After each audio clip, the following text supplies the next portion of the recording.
Alléluia. Amen. Alléluia kanisa. Amen, amen. Unaweza kupepea kuivinjwa sifa ya Bwana. Alléluia, alléluia. Amen, amen. Amen. Dio tunamshukuru Mungu asubuhi ya leo. Nous rendons grâce au Dieu ce matin Kwa kuweza tena kutufikiza mahali hapa. De nous avoir accompagnés en ce lieu. Ajili ya kazi yake ya Injili. Pour son œuvre de l'évangile. Napikia aksanti baba révérend pasteur. Je dis merci au révérend pasteur. Pamoja na collège yote ya anciens. Avec tout le collège des anciens. De nous recevoir. Qui nous ont reçus. Na kutuachia tena mimbali kusudi tuiseme neno ya Bwana. Et nous laisser la chair afin qu'on parle de la part du Seigneur. Bien que c'est une journée ilikuwa ya évangélisation. Ingawa ilikuwa siku ya kutoa injili de la station de Lubumbashi. Station ya Lubumbashi. Mais kuko makanisa ingine abekalaka na recevoir batu. Il y a d'autres églises qui ne reçoivent pas les gens. Alors kama unafika fazi bana kurecevoir. Et si tu arrives quelque part, tu es reçu. Maana yake pa ile fazi unakuta ni batu beko na Mungu. C'est-à-dire cet endroit tu as trouvé ils ont Dieu. C'est pourquoi mimi nasema Mungu tena amibariki zaidi. Je dis encore que Dieu vous bénisse. Napikia accent tena kwa kanisa yote mzima. Je dis merci à toute l'église. Kwa kuweza tena kukimbilia leo siku ya Juma mbele ya nyumba ya Mungu. Qui s'est précipité pour venir aujourd'hui à la maison de Dieu. Na kusikia mawazo na mapenzi ya Mungu kwa kanisa musiku ya leo. Afin d'écouter la pensée de Dieu à son église aujourd'hui. Kama desturi, comme d'habitude, siku ya Injili, le jour de la bonne nouvelle, tunakuwaka kabisa na bilo tunakimbiliaka juu ya station yetu ya Lubumbashi. On a souvent des objectifs dans notre station de Lubumbashi. Na objectif munene, et le grand objectif, inakuwaka ni kupeleka batu, c'est ramener les gens ku réconciliation na Mungu, à la réconciliation avec Dieu. Na kwenda kutengeneza kabisa batu bote, aller préparer tout le monde bakaupoke kabisa ufalme wa mbinguni, puisse recevoir le royaume des cieux. Et notre grand objectif,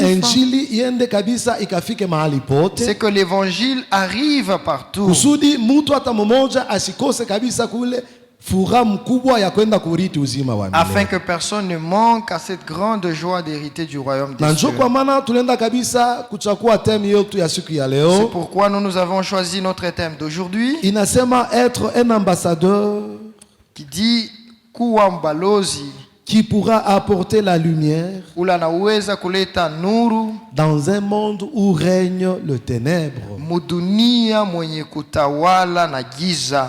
Alléluia. Amina. Alléluia.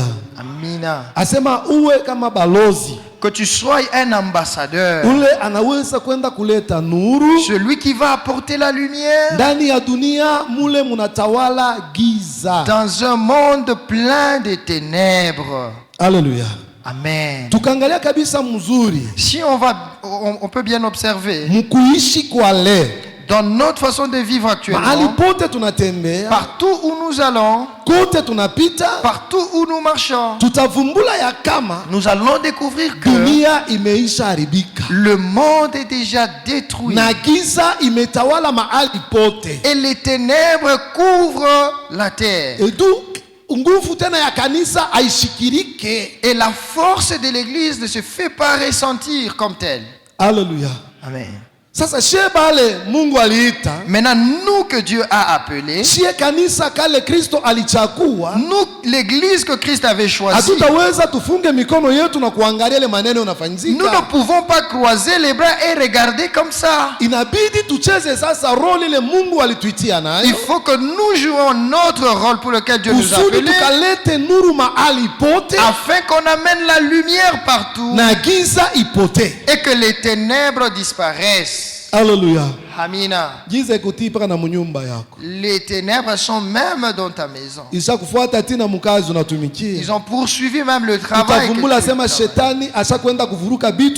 Tu vas découvrir que le diable a désorganisé beaucoup de choses. Donc que nous soyons des ambassadeurs aujourd'hui, afin que Dieu nous aide et qu'il nous donne encore de la force, et que tu apportes la lumière là où il y avait les ténèbres. Et Dieu avait voulu que nous puissions nous arrêter sur ce passage. Il y a Esther chapitre 4. Esther chapitre 4. Versets 13 et 14. Versets 13 et 14. Esther 4. Esther chapitre 4. Esther sura ya 4. 13 et 14. Mstari wa 13 na 14. Nous lisons la parole de Dieu. Tunasoma neno ya Mungu. Mardoché fit répondre à Esther. Alafu Mordekai akamujibu Esteri. Ne t'imagine pas que tu échapperas seul. Usifikiri ya kwamba utapona nyumbani we mwenyewe. D'entre tous les Juifs. Katikati ya Wayuda wote. Parce que tu es dans la maison du roi. Juu uko munyumba ya mfalme. Car si tu t'étais kwa sababu maintenant, kama ukinyamaza kabisa hapa, le secours et la délivrance surgiront d'autre part pour les Juifs. Alafu kusaidia na wokovu utatokea Wayuda kwa njia nyingine. Et toi et la maison de ton père, lakini wewe na nyumba ya baba yako, vous périrez. Mutapotea. Et qui sait si ce n'est pas pour un temps comme celui-ci, nani anajua kama ni kwa muda kama huu, que tu es parvenu à la royauté. Wewe uliyekuwa kwa kifalme. Amen. Amina. Amen. Amen. Iyo ni neno ya Mungu. Ça c'est la parole de Dieu. Tunapenda kabisa tufikirie kabisa juu ya iyo neno. Nous voulons réfléchir sur cette parole. Minajua kabisa hii maneno watu wa mingi tunakuwa tunautilize muma terme ingine. Nous avons souvent l'habitude d'utiliser cette partie dans d'autres termes. Mais lakini Mungu alipenda tupate kwenda nayo mu cadre ya injili. Aujourd'hui, Dieu a voulu qu'on aille avec dans le sens de l'évangile. Esther ni nani? Qui est Esther? Huyu Esteri alikuwa ni mwanamke Muyuda. Esther, c'était une juive ule alienda kujiretrouver Suse, qui s'est retrouvée à Suse. Bakaikala pale na mjomba yake Mardoché, Mordekai. Elle était avec son oncle Mardoché. Ilikuwa ni wakati c'était pendant ile Bayuda les Juifs balitoka wakati wa kubomolewa kwa Israeli mara ya kwanza. Pendant qu'on avait détruit Israël pour la première fois, asema Israeli kajikuta kabisa ku Babylone. Et Israël s'était retrouvé en déportation. Les Juifs se sont retrouvés en déportation. Et quand ils étaient là-bas, le roi des Perses, il est allé aussi vaincre Babylone. Et immédiatement, beaucoup de Juifs, il y a d'autres qui sont rentrés. Et d'autres sont allés habiter à Suse. Et Esther était orpheline. Elle vivait ensemble avec Mardoché. Et Mardoché lui avait appris toutes les valeurs juives. C'était une fille respectueuse qui craignait Dieu. Et puis elle était belle de figure. Alléluia. Amen. Et il était arrivé un moment, les Juifs étaient habitués à habiter là-bas. Ils étaient maintenant confondus aux habitants de la ville. Et à un moment, le roi Assuérus Il avait sa femme. Na ule reine alikuwa mzuri sana. Et cette reine était fort belle. Mzuri sana. Elle était fort belle. Asema mfalme akaorganize karamu mkubwa sana. Et le roi avait organisé une fête. Wakati aliorganize le karamu, pendant qu'elle avait organisé cette fête, akaita bantu bakubwa ba mingi. Elle avait invité beaucoup de personnes élevées. Akaita invité ba juu zaidi. Il avait invité beaucoup d'invités de marque. Wakati bantu balikuya, et quand ses convives étaient là, alikuwa na kujifiela njuu ya mke wake. Lui aussi était tellement fier de sa femme. Alléluia. Amen. Kama vile muntu wote, comme chaque homme, mwanaume wote, chaque homme, kama eko na bibi yake wa mzuri, quand il a une belle femme, partout où il va, il peut commencer à le vanter. Il va chercher à ce que tout le monde sache que c'est sa femme. Et maintenant, pendant cette fête, le roi aussi avait préparé ainsi. Il a envoyé des gens dire, appelez mon épouse. Et qu'elle mette aussi sa couronne. Qu'elle soit jolie, que je vienne la présenter devant. Vous voyez aussi une belle femme. Quand elle découvre aussi que tu la vends trop, si elle est idiote, et par moments elle peut être orgueilleuse même devant son mari. Alléluia. Amen. Si elle a vraiment l'orgueil, elle peut faire à côté. Même si vous êtes à deux avec son mari, c'est mieux, tu peux quand même manquer. Mais maintenant il faut voir dans quel endroit où tu vas. Donc cette reine s'était déjà accoutumée à son mari. Elle connaissait très bien son mari. Maintenant quand le mari le cherchait pour la présenter, l'orgueil était monté en elle. Elle était très ambie d'elle-même. Elle a refusé d'accomplir ce que son mari avait demandé qu'elle fasse. Alléluia. Amen. C'est vrai, si tout homme, même s'il est sot, mais devant les gens, il devient aussi malin. Tu peux t'amuser avec lui quand vous êtes à deux. Il peut même demander pardon. S'il est entouré de ses amis et puis tu fais de l'impolitesse, il ne saura pas supporter. Il ne va pas supporter. Il ne peut pas supporter. C'est ce que le roi avait fait. Quand la femme lui a manqué du respect, quand il a vu que la femme lui a manqué du respect, il a ordonné à sa femme de mettre sa couronne. Il a ordonné kwa bibi yake aweke na taji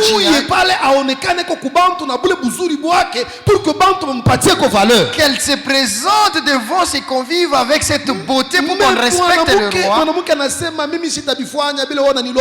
Mais la femme dit, je ne fais pas ce que tu me demandes. Avec cette honte, tellement qu'il était couvert de honte, devant les gens, il a maintenant invité les notables qui étaient là. Tous ceux qui étaient spécialistes de la loi. Ils ont mis toute la loi devant eux. Ils ont commencé à demander qu'est-ce qu'on peut maintenant faire en ce moment. Alléluia. Alléluia. Quelqu'un lui a donné une idée. Il dit non. À cause du geste de ta femme, pour que nous puissions te redonner la valeur dans tout ton royaume, et que cela nous donne aussi de la valeur devant nos épouses, il faut qu'elle sache que ce qu'elle a fait n'est pas bon. Donc il faut qu'on cherche une autre femme qui doit la remplacer. C'est pourquoi j'aime quand les mamans sont réunies dans leur réunion. Elles enseignent, elles disent une femme insensée a détruit sa maison d'elle-même. C'est vrai, une femme insensée détruit sa maison d'elle-même. La reine Vashti était au-dessus. Mais à cause, parce qu'elle était insensée, et Dieu avait permis qu'on puisse la rabaisser. Maintenant, voyez ce qui était arrivé. Ils ont organisé dans tout le royaume. On dit qu'on cherche des jeunes filles belles, celles qui vont défiler devant le roi. Et on verra qui on va choisir pour qu'elle soit reine. Et Esther, elle était juive, une étrangère. Mais à Suse où elle vivait, elle avait déjà caché son identité. On ne savait pas pourquoi on avait caché l'identité d'Esther. Dieu arrange ses problèmes dans sa manière. Peut-être qu'aujourd'hui tu parais comme caché devant les hommes. Il y a un jour que Dieu préserve pour te faire monter devant les hommes. Aujourd'hui tu peux paraître comme si tu n'as rien. Tu peux paraître un peu en dessous. La seule chose, attache-toi à ton Dieu. Continue à rester dans ses limites. Tu ne sais pas le secret que Dieu garde pour ta vie. Quelqu'un qui est pressé dans la vie ne réussit pas. Mais celui qui est humble, même s'il y a la souffrance, même s'il y a la tribulation, il y a toujours un jour où Dieu vient l'élever. Alléluia. Alléluia. On a commencé à appeler les jeunes filles. Même Esther était aussi là. Mais Esther, devant toutes les filles qui avaient défilé, les yeux du roi étaient tombés sur elle. Le sort était tombé sur elle. Ils se sont dit, on prend seulement Esther, qu'elle devienne la femme du roi, qu'elle soit notre reine. Alléluia. Alléluia. Cette femme était devenue élevée. Donc toutes ces choses, Dieu avait son plan. Dieu avait un plan. Alléluia. Amen. Dans tout ce que Dieu faisait, il avait un plan. Maintenant il est arrivé à un moment, le roi a élevé un certain Aman. Et quand il a élevé Aman, parce qu'il était son serviteur fidèle, c'était un serviteur que le roi, en qui le roi avait confiance. Quand il l'a élevé, on a donné des lois, des limites pour cette personne. On dit que si lui commence à passer, vous tous qui étiez assis, vous devez vous tenir debout parce qu'il est chef.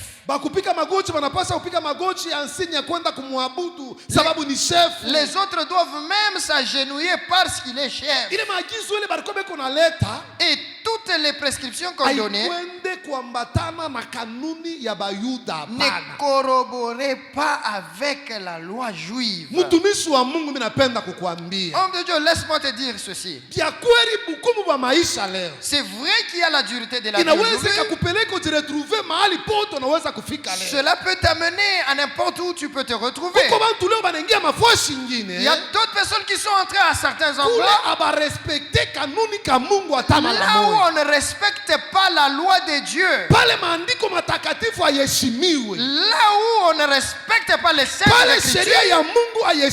Là où on ne respecte respectent pas la loi de Dieu. Mais toi en tant que chrétien, partout où tu dois fouler tes pieds, bien que tout le monde peut respecter la tradition, mais toi, ta lumière doit éclairer. N'accepte pas d'entrer dans n'importe quoi. Alléluia. Amina. Puisque Léo, parce qu'aujourd'hui, nous voyons à cause de la vie, on commence à nous imposer certaines choses qui ne nous appartiennent pas à nous chrétiens. Aujourd'hui, on commence à voir, même en allant chercher du travail, tu vas trouver à certains endroits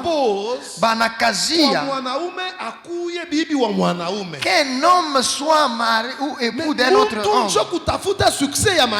Mais à cause de la recherche du succès de la vie,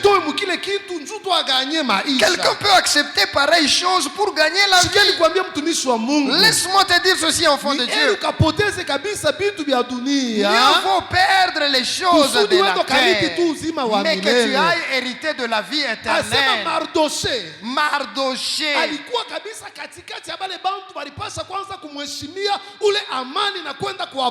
était parmi les gens qui devaient respecter Aman et même l'adorer. Mais à chaque fois, que Aman passait, tout le monde qui était dans la cour, qui était même au portail, les autres se prosternaient en adoration. Ils le respectaient et l'honoraient. Mais Mardoché disait, ça ne correspond pas à ma loi. Lui restait toujours assis. Il refusait de s'agenouiller devant un homme. Il a gardé la loi de l'esprit qu'il avait. Et même sa loi en tant que juif. Maintenant, toi en tant que chrétien, qu'est-ce que tu peux faire quand tu te retrouves parmi les païens? Qu'est-ce que tu as toujours fait? Tu enlèves d'abord la tenue chrétienne. Tu deviens d'abord païen en ce moment.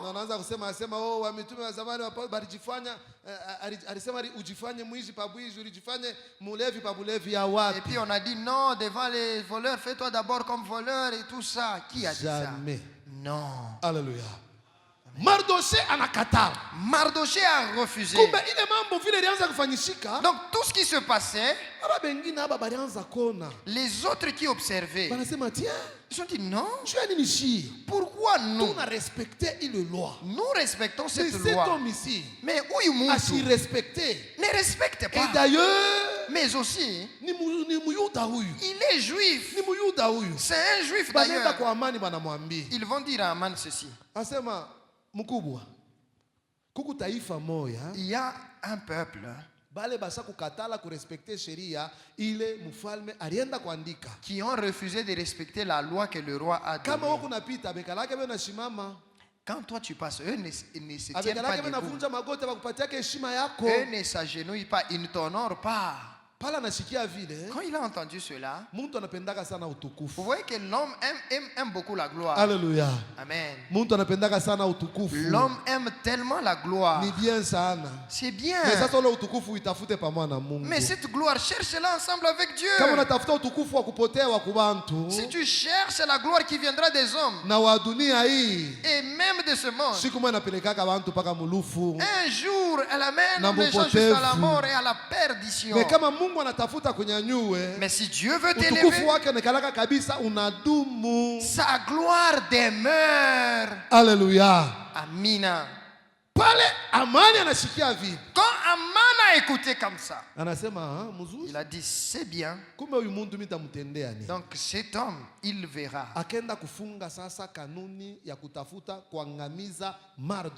Il va maintenant faire une loi pour chercher à dompter ou à détruire Mardoché. Et cette loi n'était pas retombée seulement sur Mardoché lui-même.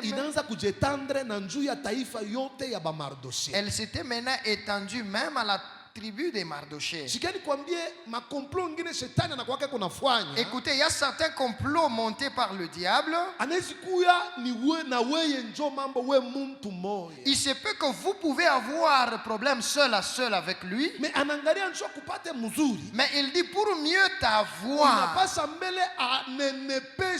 Ile cercle ya nini ya complot yake, donc atafute kama ni banduku yako abebe saka akani kizazi kizima pour avoir we muntu. Il doit agrandir son cercle pour qu'il puisse t'attraper, toi un seul individu. Alléluia. Amen. Ule muntu alikuwa na mambo, c'était Mardochée. L'homme avec qui il avait des problèmes, c'était Mardochée. Mais yeye pala nenda kumfuata mfalme pour que mfalme akasigner décret. Mais quand il a suivi le roi pour qu'il signe le décret, anenda kuweka taifa yote ya Bayuda. Il a inclus tous les juifs dedans.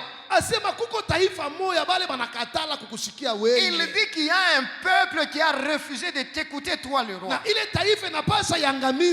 ce peuple doit réellement être éliminé. Il a proposé même mettre beaucoup d'argent dans le trésor. Le roi a dit, il a signé. Il a même pris le cachet, il a apposé. Comme lui a déjà apposé. On a ramené ces décrets dans toutes les villes du royaume. Et quand Mardochée a vu cela, les Juifs ont vu cela. Ils ont commencé à pleurer. Ils disent que ce décret est destiné à nous éliminer. On allait les tuer. On devait les exterminer. On devait détruire tous les Juifs dans tout le royaume des Perses. Quand ils ont vu qu'ils n'ont pas de problème, ils ont commencé à pleurer. Et comme ils étaient tourmentés, ils ne savaient quand est-ce qu'ils vont avoir la vision. Et puis Mardochée s'est souvenu d'une chose. Il dit non, non. En ce moment, on n'est plus seul. Il y a un ambassadeur qui est là-bas au sommet. Alléluia. Alléluia. Il y a un ambassadeur au sommet.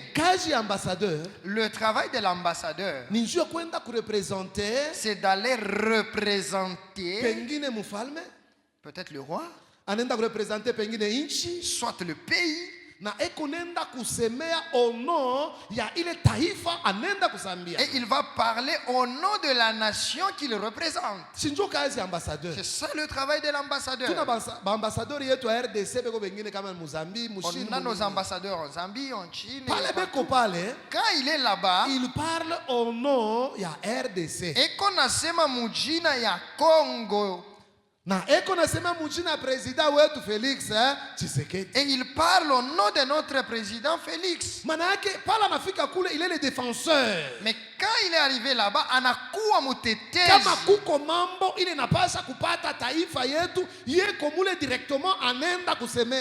S'il y a un problème qui doit arriver à notre nation, lui il est là, il le défend. Esther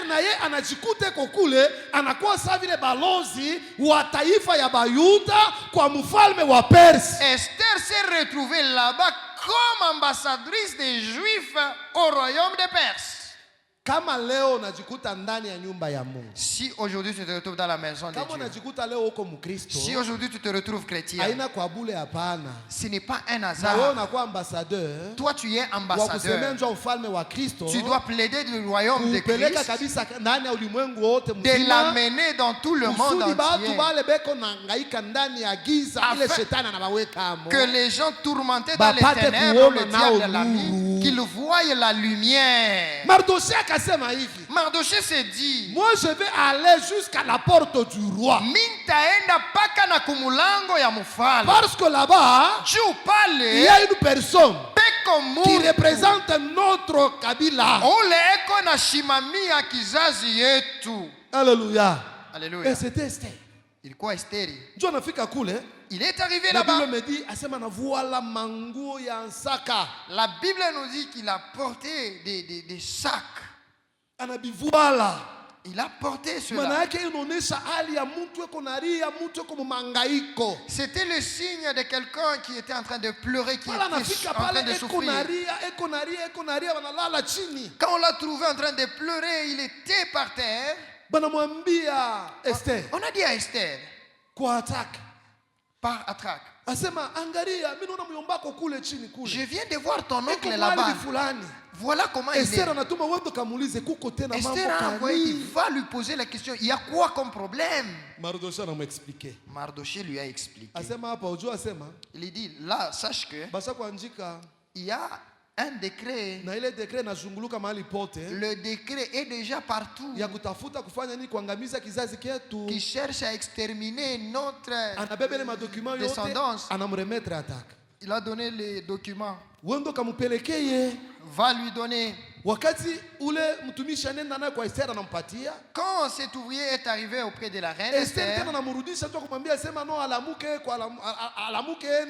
Esther lui a dit, va dire à mon oncle de se lever, qu'on lui donne de beaux vêtements, qu'il s'échange.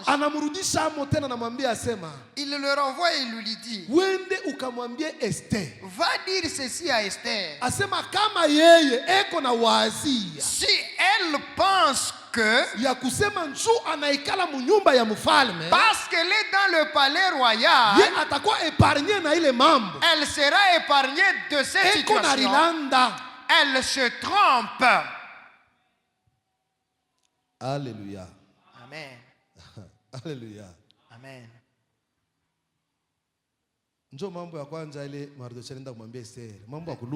La première chose que Mardoché a dit à Esther, anapenda amwambie Esther, il veut dire à Esther, ma conséquence ya ye kuikala kimya, les conséquences qui vont arriver si elle se taisait, wakati wa yeye kusimama kutenda njoo kuisha ile mambo iko naonekana, au lieu qu'elle agisse et qu'elle termine le problème qui est devant. Sikani kuambia mtumishi wa Mungu, laisse-moi te dire ceci, enfant de Dieu. Nous pouvons nous dire que tunaweza kusema nous on a déjà reçu Christ. Nous on a Christ. La vie éternelle nous la possédons. C'est très bien. Mais si nous ne savons pas arranger derrière, si nous ne savons pas arranger notre environnement, sachant qu'il y a un grand risque que nous nous retrouvions un jour perdu et qu'on rate le royaume des cieux. Alléluia. Amen. Un homme prudent, c'est celui qui protège ses arrières.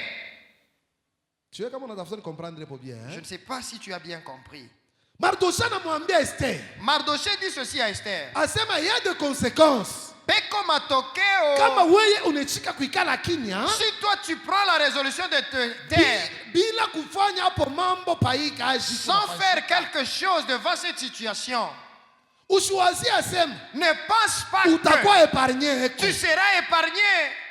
Aujourd'hui, beaucoup de chrétiens, nous pensons que parce que toi tu as déjà reçu cette grâce de croire bien avant, d'être appelé serviteur, d'être appelé chrétien, cela se limite par là. Mais laisse-moi te dire ceci. Si on n'a pas encore su arranger et réussir à transformer dunia yote muzima na kugeuza ulimwengu yote, bakajipange kabisa musawa ndani ya njia ya Mungu, que tous s'alignent correctement dans la voie de Dieu, sachez que nous continuons à marcher dans le danger. Amen. Amen. Qui a bien compris là? Alléluia. Amen. Parce que ce qui se passe au dehors, ça ne se fait pas très loin. Ça fait toujours tout près de nous.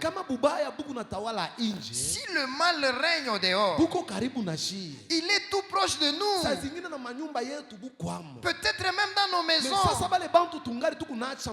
Mais maintenant, ces personnes qu'on laisse encore dans le mal restent des éléments dangereux malheureux autour de nous. inakuya ni mabomba retardement kuimani yetu. Ça reste des bombes à retardement pour notre foi. Minambiaka bantu asema. J'ai toujours dit souvent aux gens comme Wewe ça. uko mama pengine ushakuamini uko nakuwa munyumba ya Mungu kila siku unamtumikia Mungu. Peut-être tu es une maman, tu as déjà cru, tu viens servir l'Éternel chaque fois. Tukitafuta kuangalia mzuri bwana yako aya amini. Mais quand on regarde ton mari, il n'a pas encore cru. Jua kusema kama aufanye yote fadhali pour que bwana yako ageuke. Sache que si tu te remènes pas pour que ton mari soit converti, Siku moja utajiretrouver bya Mungu na biacha. un jour ou l'autre tu abandonneras Parce même que la ule foi. bwana yako kunaacha mubupagano. Parce que ton mari que tu abandonnes en tant que païen, Ule atakuya kikwazo kya kwanza kuimani yako. c'est lui qui sera une première pierre d'achoppement pour ta foi. Na njoo atakushindisha kuendeleza na bya Mungu. C'est celui qui va t'empêcher d'avancer dans la voie de Dieu.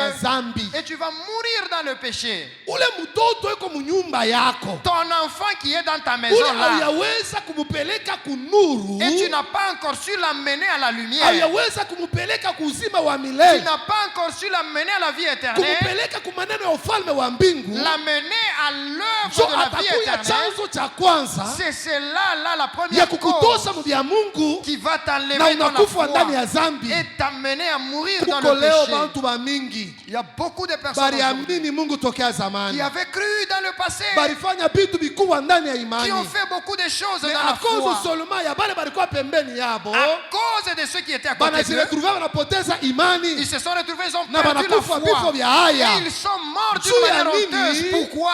Si tulianza kuwazia sema Parce que nous on pensait parce que que we moyo sa kuamini quand moi je suis sauvé, inakufai. ça suffit. Pengine bale Peut-être les abana na autres, faida hata non, moya. ils ne valent plus. Jo kile Mardochée alimwambia C'est Esther. ce que Mardochée a dit à Usiwazie Esther. sema njua yoko pale mnyumba ya Ne pense mfalme. pas que comme toi tu Tu es dans seras le palais épargné royal, kile mambo tu yatafanyishika. seras épargné de ce qui va arriver. Alléluia. Amen. Alléluia. Amen. Leo eri mbalabala Mungu bantu ba mingi Aujourd'hui en route, il y a beaucoup de bale personnes. shetani ashakwenda kuikarisha mu akili yake, Là où le diable a mis son intelligence, ashakuweka hapo nguvu yake, sa force, na bale bantu bashakuwa na marole ya kwenda kuharibisha manyumba batumishi ya Mungu. et ces gens sont animés d'esprit pour aller détruire les maisons des serviteurs de Dieu. Nasema mie je suis fort. Toi tu peux te dire je suis wanguvu. Mie misha kuikala na mikulu yote mbili. Moi je suis ferme. Imani ya bibi yako uijui. Mais tu ne connais pas la foi de ta femme. Imani ya bwana yako uijui. Tu ne connais pas la foi de ton Le mari. diable peut envoyer quelqu'un Shetani anaweza kutuma mtu anakuya tu kubriser tu ndoa yako pasipo mambo. qui vient briser ton mariage sans Sasa problème. ile shock kama inakupata, Maintenant quand tu vas recevoir ce toi choc tu vas là, résister. utashindana je? Alléluia. Amen. Alléluia. Amen. Bien-aimé, Wapendwa, kama tunekala kimya, si on se tait, ukwenda kona dunia vile kunaribika. voyant comment le monde est en train de se détruire. Leo ukitoke tu mubalabala, Aujourd'hui, tu passes seulement sur la route. usema tufike mu centre ville. Avant d'arriver au centre-ville, Utaona watoto wengine vile wanakuonesha tu wasema tu hawa. vas voir un certain, tu vois un enfant, Donc tu ni dis shetani mwenye celui-ci, kuikala hamo ndani. tu vois que le diable est incarné. Mungu tu ni shetani. Tu vois seulement que ça c'est le Utapita diable. kutona bintu inafanyishika vya maajabu. Tu vois des choses extraordinaires qui C'est se pourquoi au passent. début j'ai dit ceci, mimi nasema ko kanisa aishikirike tena hata na nguvu yake. Raison pour laquelle au début j'ai dit que l'église est en train même de perdre sa Mais force. nous tels que nous sommes là, nous sommes des ambassadeurs du Christ.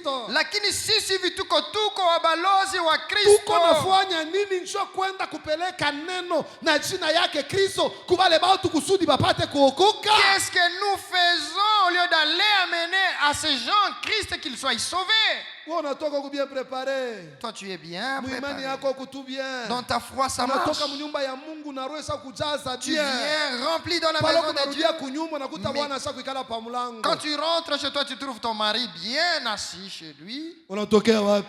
Tu viens d'où? Asa kulewa. Bien Asa ivre, kufuta. bien fumé. Kusiela ke neno aya muikala. La parole n'a pas sa place dans son Auya cœur. mufikishia neno. Tu ne lui as pas encore apporté la Auya parole. msaidia kusudi na yako réconcilier na Tu ne l'as pas encore Mungu. aidé pour qu'il soit réconcilié avec Dieu.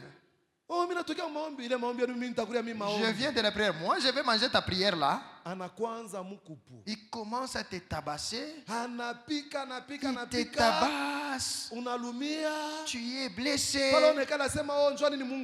Et puis tu dis, Seigneur, pourquoi tu m'as abandonné? Il ne fallait pas me laisser. Je souffre tellement, j'abandonne. Qui gagne? C'est le diable. Et quand le diable gagne, c'est à cause de ta négligence que tu as faite. Tu as manqué d'aller lutter pour transformer tout le monde. Laisse-moi te dire ceci, enfant de Dieu. On te dit que le royaume de Dieu est personnel. On ne t'a pas interdit d'aller prendre les gens et de les amener au royaume de Dieu. Christ nous a envoyés vers tout le monde afin qu'on fasse de tous son peuple, que tous soient ses serviteurs. Tout le monde de part où il est, qu'il soit bon, mauvais, nous, notre rôle, c'est aller vers lui et lui dire ce que notre Père nous a donné à lui donner, qu'il soit sauvé. Alléluia. Amen. Pourquoi nous devenons égoïstes, nous chrétiens, d'aller annoncer l'évangile? Tu dis, ah, ils sont païens. Les païens, c'est ça notre champ que Christ nous a donné. C'est ça notre champ que Christ nous a donné. Allons-y, cultivons. On dit Esther, sois souple. Ne pense pas que parce que toi tu es là-bas, tu seras épargné. Tu n'es pas encore épargné. Tu n'es pas épargné. Tu n'es pas encore épargné. Tant que nous sommes encore sur terre, on peut prophétiser. On peut parler en langue comme on veut. On peut chanter même en langue des anges. Sachant que nous avons encore un problème. Sachant que nous avons encore des problèmes. Ne restons pas distraits. Arrangeons notre entourage afin qu'il n'y ait personne qui va nous faire tomber dans la foi. Arrangeons tout autour de nous afin que tous nous soyons dans la lumière de Dieu. Alléluia. Alléluia. Deuxièmement, il a dit ceci à Esther. Dit Esther, qui sait?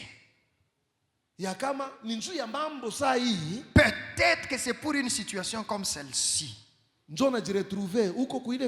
tu t'es retrouvé là où tu es. Il a commencé à rappeler à Esther son rôle. Moi aussi je te rappelle ton rôle ce matin. Toi chrétien,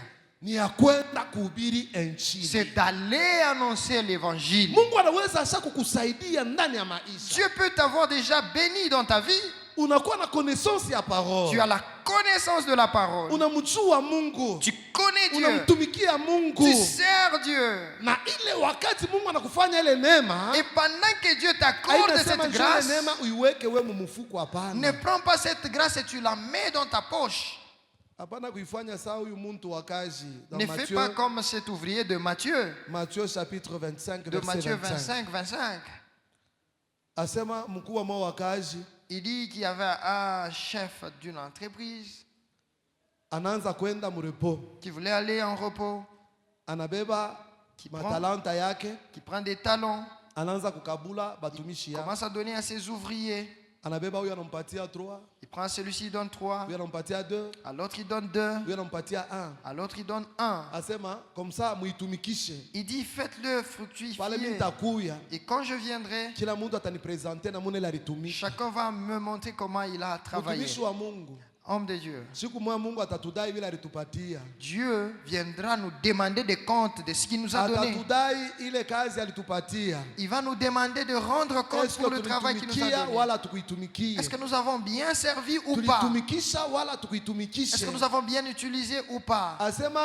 aba bengine banenda banaanza kutumikisha. Il dit les autres ont commencé à fructifier. Mmoja anaangalia sema mimi kumkalamushi sana. L'autre a dit moi je suis très malin. Njoo nisipate ma problème. Pour que je n'ai pas de problème. Na mkubwa yetu wa kazi avec mon chef. Kumbe nenda nikachumbule tu niishike hii talanta yake. Je yake. vais creuser et mettre le talent là-bas. Quand lui viendra là. Je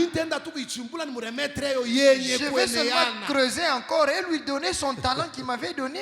Alléluia. Alléluia. Alléluia. Alléluia. Jésus ne nous a pas appelés. Il ne nous a pas choisi qu'on reste assis dans nos bancs, qu'on se soucie seulement de notre vie personnelle. Il nous a encore appelés pour qu'on regarde le monde entier, qui ne reste pas tel qu'il est. Raison pour laquelle il a dit à ses serviteurs dans Matthieu 9, si tu vas au 35e verset, quand il parcourait la terre, il a parcouru des villes, des synagogues. La Bible dit que là où il passait, il a vu que des gens étaient comme sans berger. Les gens étaient fatigués. Parce qu'il n'y avait pas de paroles qui leur donnaient la grâce. Ils étaient déjà détruits. Et quand Jésus les avait vus, il a appelé les disciples. Il dit le champ est vaste. Le champ est tellement vaste. Mais il y a peu d'ouvriers. Si nous a appelés, c'est pour qu'on puisse élargir le champ. Ce n'est pas pour qu'on se cramponne à un seul endroit, mais parce que le champ qu'on aille cultiver et qui est une grande récolte. Alléluia. Amen. Dit l'homme de Dieu était assis. Il a enfoui son talent. Quand son chef est venu, il a commencé à lui dire, toi mon chef, moi je suis malin, hein? Je n'aime pas de problèmes avec toi. Moi j'avais pris seulement ton talent que tu m'as dit, je l'ai mis sur la terre. Quand tu viens d'arriver, prends ton talent que tu m'avais donné. Et la Bible nous dit, dans cette parabole, le Seigneur dit, tu es serviteur insensé. Qui d'entre nous, depuis qu'il a cru, tu as déjà amené même 2 personnes à Christ. Tu as amené 2 personnes. Mais seulement la main, tu as amené 2 personnes à Christ. Mais seulement la main. Gloire à Dieu. Nous sommes à compter. Que Dieu, nous sommes à compter. Maintenant, nous autres, quel est notre travail? Alléluia. Amen. Alléluia. Amen. Jésus nous a appelés pour que nous soyons des pêcheurs d'hommes. Nous sommes ambassadeurs. Nous devons amener la lumière. Voyez maintenant nous qui sommes restés. Si aujourd'hui nous allons et nous amenons 2 personnes. Est-ce que quelque chose aujourd'hui on va commencer, demain on va parler encore des païens qui traînent dans des routes, ça et là. Ce sera difficile. Si aujourd'hui il y a beaucoup qui traînent, c'est parce que nous avons pris la grâce que Dieu nous a donnée. Le travail que Dieu nous a donné, on a caché au lieu d'aller fructifier. Maintenant les sorciers règnent, les devins sont partout. Ils ont envahi même le lieu très saint. C'est pourquoi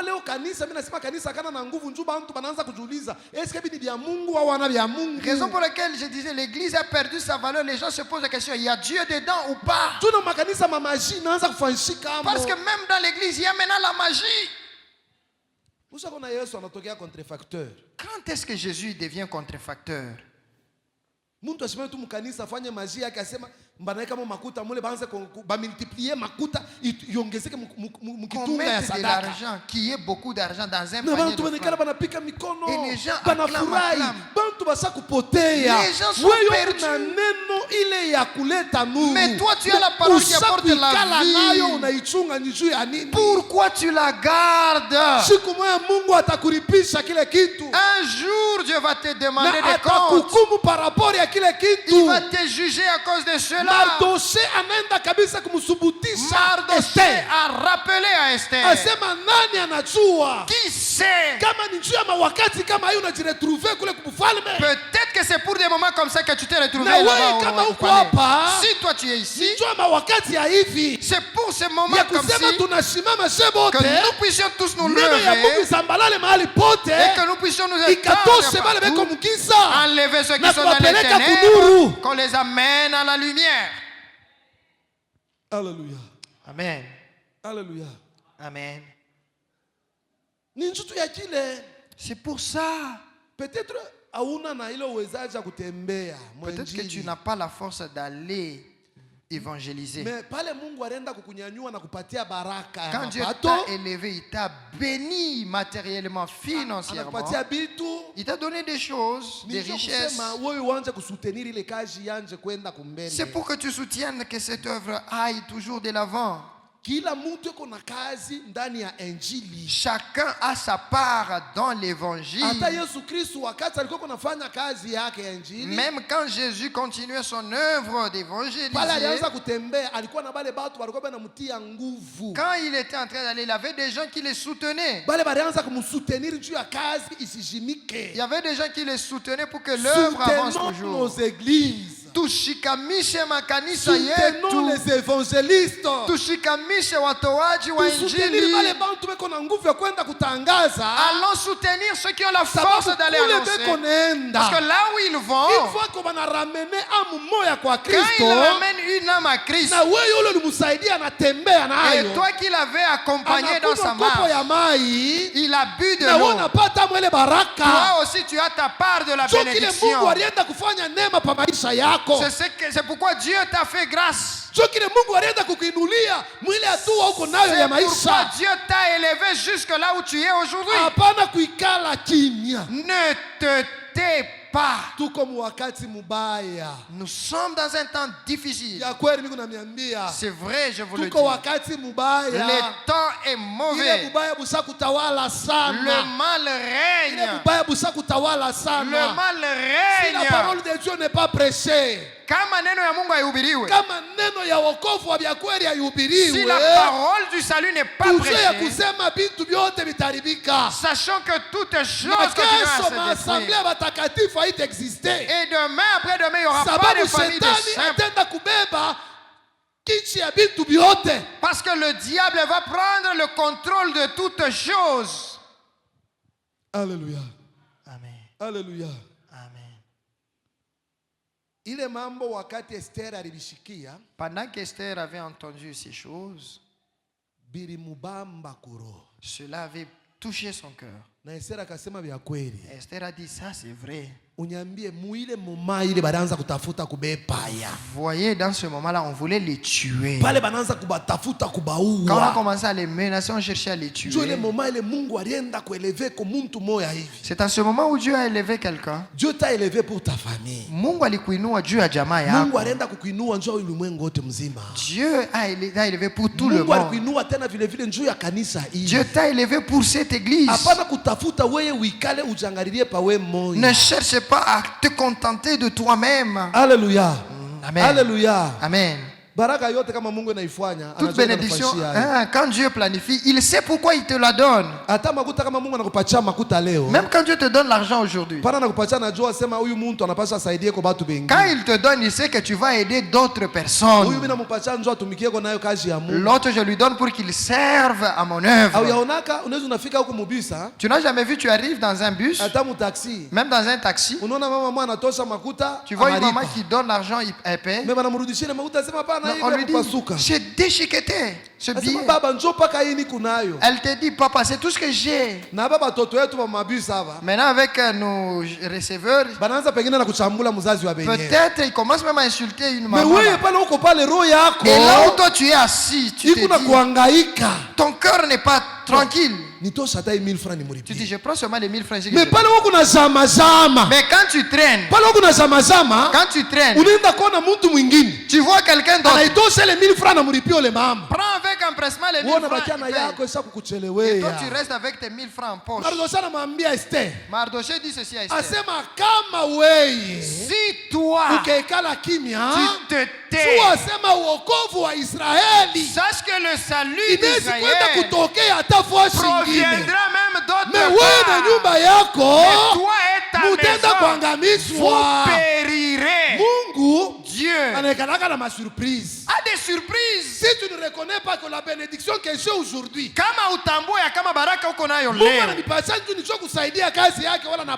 Dieu t'a donné pour soutenir son œuvre et aider les autres.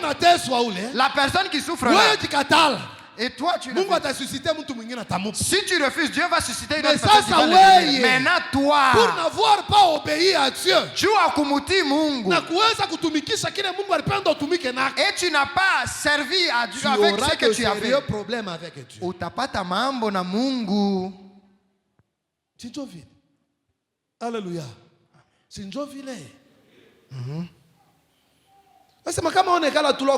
Et d'ici toi tu te tais, Dieu va délivrer même d'une autre manière. Sinon on refuse d'aller prêcher. Si on refuse d'aller prêcher dans la ville de Lubumbashi, Dieu va faire revenir même des renards bons qui vont encore commencer. Les gens seront encore convertis. Mais maintenant toi à qui Dieu avait donné du temps et que tu n'as pas fait cela, comment tu seras avec ton Dieu? Alléluia. Amen. Juste pour te dire que Dieu a kukwambia sema, il est temps. C'est ça le temps. Dieu a besoin de toi. Dieu a besoin de toi. Afin que sa parole soit annoncée de partout. Que tu sois son ambassadeur dans ce monde plein de ténèbres. Aujourd'hui, tu vas trouver un petit enfant qui manque du respect à un adulte. Sans honte. Tu parles comme ça, il te gifle même toi, un petit enfant. Ce qui est en lui est encore fort. Il y a des légions en lui.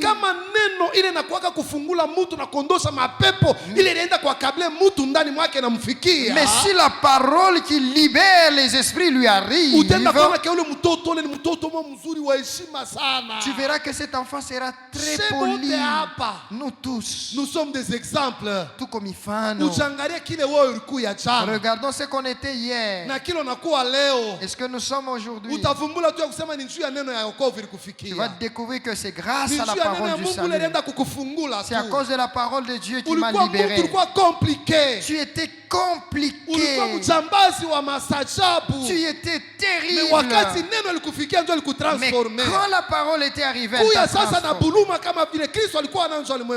Aie aussi de compassion comme Christ avait compassion. Donne aussi à ces gens la parole, afin qu'ils soient aussi libérés, qu'ils soient complets. Demain qu'on les appelle aussi serviteurs, qu'on les appelle des prédicateurs, qu'on les appelle des chantres. Tout cela reviendra à la gloire à notre Dieu. Tout cela pour la gloire de notre Dieu. Dieu a besoin de ta contribution. La communauté a besoin de ta contribution. La station a besoin de ta contribution. Et amenons l'évangile devant. Et comment Dieu nous a bénis, que tu accompagnes l'évangile. Je sais que tu as beaucoup travaillé. Ne te fatigue pas. Ne te fatigue pas. Sème le matin, sème à midi, sème le soir. Tu ne sais pas quelle semence va germer. Par grâce, toutes les trois peuvent germer. Peut-être c'est celle du soir qui va germer. Donc toi ne te lasses pas. C'est un jour de l'évangile. On a besoin de toi. Qu'on soutienne l'œuvre de Dieu. Et que Dieu bénisse cette parole au nom de Jésus-Christ. Amen.